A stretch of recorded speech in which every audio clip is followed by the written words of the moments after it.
Your next topic is bond parameters. Basically, covalent bonds are characterized by certain parameters such as bond length, bond angle, and bond energy. So, these are known as bond parameters. First one is your bond length. So, basically, bond length is the average distance between the centers of the nuclei of two bonded atoms in a molecule.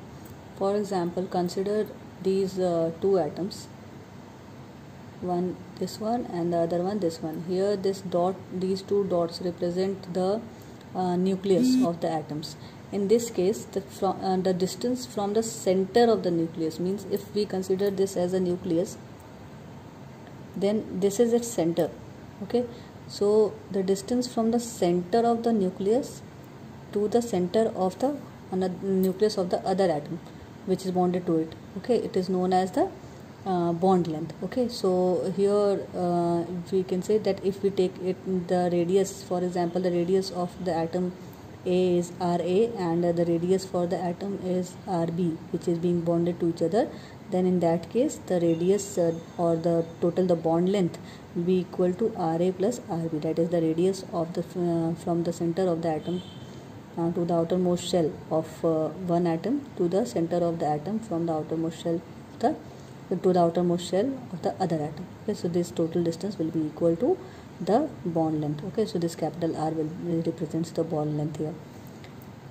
So there are basically many factors which on which the bond length are dependent. Okay, so for that there are two factors on which the bond length of any molecule depends. First one is your bond multiplicity.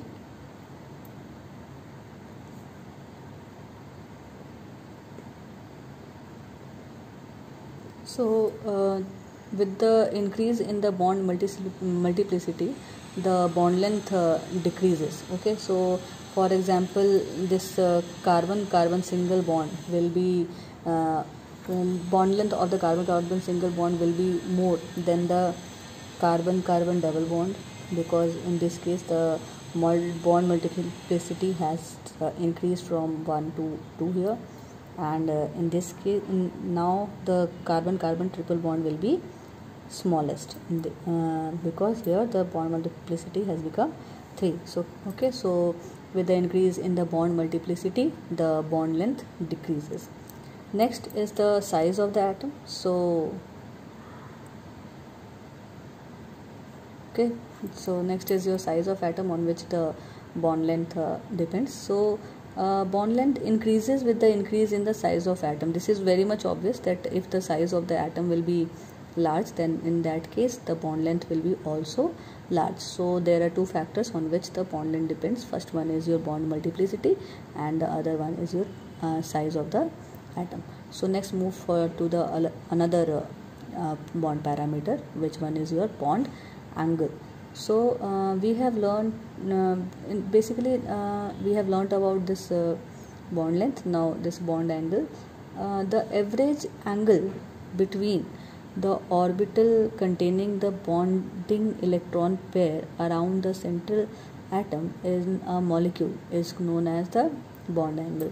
For example, here this is the structure for methane. Okay, this is your methane. In this case the bond angle will be means this angle, the angle which is formed from the central atom.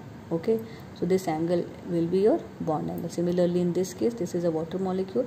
In this case this is your bond angle, means the bond angle basically is the angle formed from the center of the molecule. This is the bond angle. Now let's move to the another parameter, which is your bond enthalpy. So bond enthalpy, before starting it, we have learned that when a bond is formed between the atoms, energy is released in this case.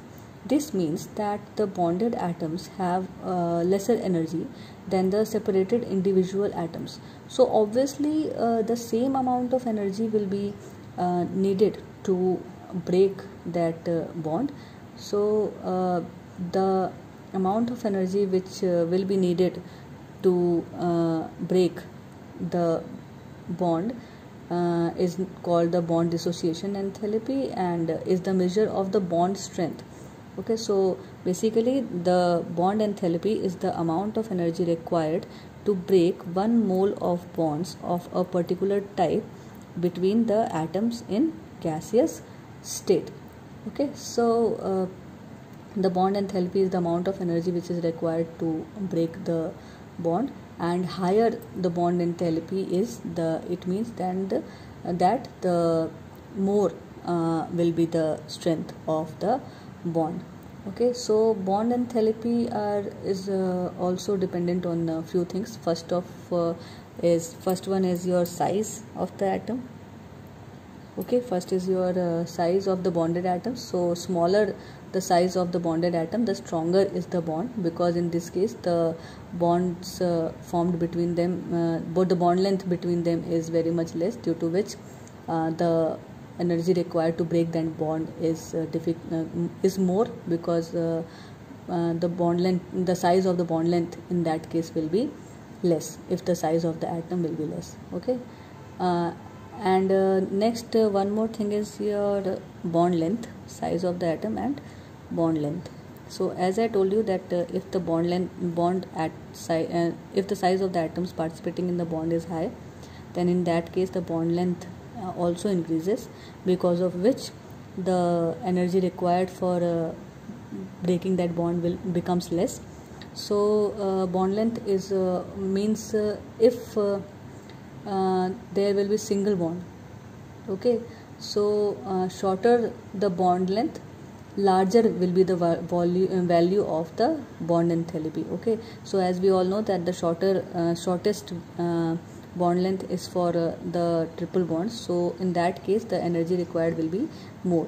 Okay, so shorter the bond length, higher will be the energy required for breaking the bond, and in case of size of the atom, smaller the size of the bonded atom, the stronger is the bond, and in that case more energy is required, means more will be the bond enthalpy. So for larger enthalpy, the size of the atom should be small, and the bond length should also be small, then in that case the bond enthalpy will be high. Next is your bond order. So bond order is defined as the number of bonds present between the two atoms in a molecule. For example, in this case hydrogen and hydrogen, this is hydrogen single bond. Here you can see that there is only one electron present in one pair of electron, or you can say there is only one bond between these two hydrogen atoms, so the bond order will be 1. Similarly, in case of oxygen, there are two bonds present between them, so the bond order in this case will be 2. And for nitrogen atom, there are 3 bonds present in them. It means that the bond order in this case will be 3. So bond order is nothing but the number of bonds present between the two atoms in a molecule. Okay, so this is what all about your bond parameters. So bond parameters are basically, there are 4 types of bond parameters. First one is your bond length, then bond angle, bond enthalpy, and bond order. Okay, so these are the points on which we defined any bond.